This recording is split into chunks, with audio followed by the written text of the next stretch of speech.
So over the last 24 hours or so, there's been a lot of fallout from Sony announcing that they were going to be raising prices for the PS5 all across the world in different regions, excluding the US.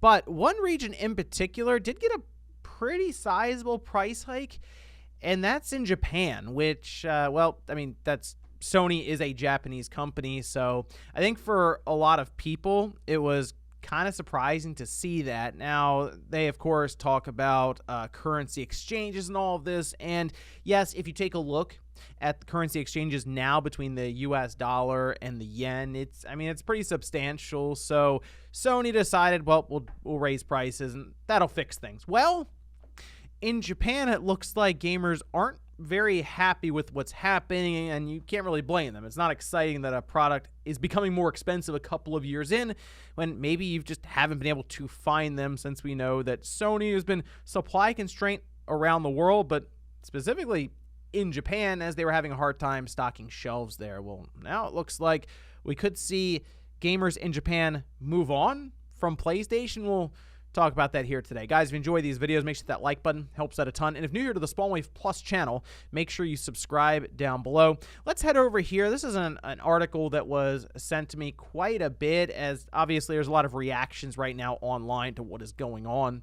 But they say Japanese gamers aren't impressed with PS5's price hike. Many say they're simply giving up on the system. This is over on Push Square. I'll link to this down below in the description if you want to check it out for yourself. But they mentioned the Blu-ray model, which had cost previously 49,980 yen, being moved up to 60,478 yen. As I had mentioned, the yen has become very weak compared to the US dollar. So in Sony's mind, they move up the pricing in Japan to at least work to even some of this out as they go along here. They say it's an unprecedented increase. In responding to Famitsu's report on the news, many players are pointing out that they simply don't need the platform anymore. This was the Famitsu tweet. And yeah, if you go through, you can kind of translate them with like Twitter's like translate stuff, and people just aren't very happy. But those who can actually speak fluent Japanese and then give us a better reading on it to English, yeah, most of them are saying, yeah, people are trying to figure out what they're going to do now going forward. Not necessarily just because of the price increase. I think people are focusing in heavily on it going up. I mean, in this case, what, like 20%. But there's also kind of the principle. People looking at Sony and saying, oh, you're passing along the cost to the consumer. That's not really how you gain brand loyalty necessarily, because you're just like, well, you guys can take care of it from here, right? There could have been, I think, better ways to go about this, more creative ways, because they haven't really done much with the system to try to have it at least be disguised with more value. A game being thrown in, maybe a year of PlayStation Plus, something to soften the blow of, yeah, what's a very strange world right now when it comes to the economies across these different regions. However, it just doesn't really look like Sony did much to try to work out how they can communicate it to the consumer. So what's interesting is, in Japan, the PS5, as I mentioned, struggling a bit when it comes to supply, as it is basically all across the world now. Although I will say, earlier today, I saw people were mentioning that the PS5 was in stock on their website. It's like the Horizon Forbidden West bundle at like $550. But Horizon's a very good game. I think it's an awesome game to get started with on your PlayStation 5.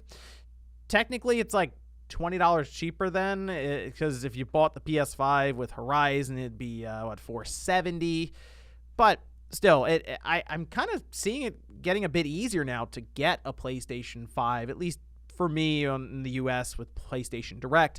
But what's happening is in Japan, they appear to be talking about trying to move to PC and have games like Final Fantasy 16. In fact, Final Fantasy 16 was trending along with like Steam in Japan because so many people were hoping that Square would be like, oh yeah, Final Fantasy 16 also coming out on Steam. There was early marketing that it was going to come out on PC, but we haven't seen much about that since. I'm wondering if there was more talks behind the scenes with Square and Sony. and more money has been exchanged so that they cut down on some of that marketing, or maybe just the PC port for the first year. Kind of like what we've seen with Final Fantasy VII Remake, where it's gone to PC, still hasn't gone to Xbox, which is, again, a little strange considering there seemed to be timed exclusivity that would eventually result in it going to that system. So we know Sony has kind of been playing around behind the scenes, potentially with more money being thrown at them to keep it there. And in this case, I mean, if in Japan, Final Fantasy 16 is going to be pretty popular, if you're Sony, I could see them working out a deal with Square to, keep it exclusively to the PS5 for at least a year, just to try to sell more systems there, because I'm looking at the sales starts for the PS5. I don't think it's going to outsell the PS4 in that region. I just don't. It's that the PS4 is at like almost 9.5 million systems sold there.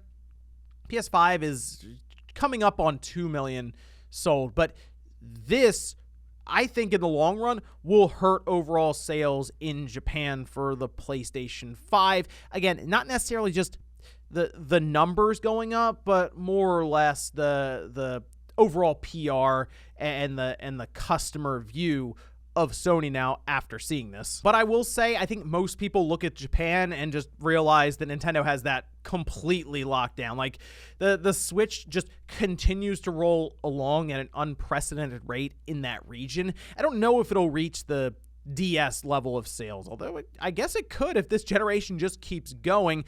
But when you look around at the PlayStation and realize that Nintendo's not raising the price of their systems, Microsoft's not doing it either, it's tough. It's tough if you're trying to spin this for PR with Sony, and the only thing they can really do right now is start talking about games that would get people to the platform, because as we're seeing here with Final Fantasy 16, if there's a game that you really want to play, you'll figure out a way to do it, and it might mean you spend a bit more on a PlayStation 5, or hey, maybe you wait a year or two and cross your fingers and hope that it comes to the PC. But let me know what you guys think about this one down below, specifically if you think the price increase in Japan is going to hurt the PlayStation 5 in the long run, and if you think it will reach the PlayStation 4 level when it comes to number of units sold. Thanks guys for watching, and I'll see you next time.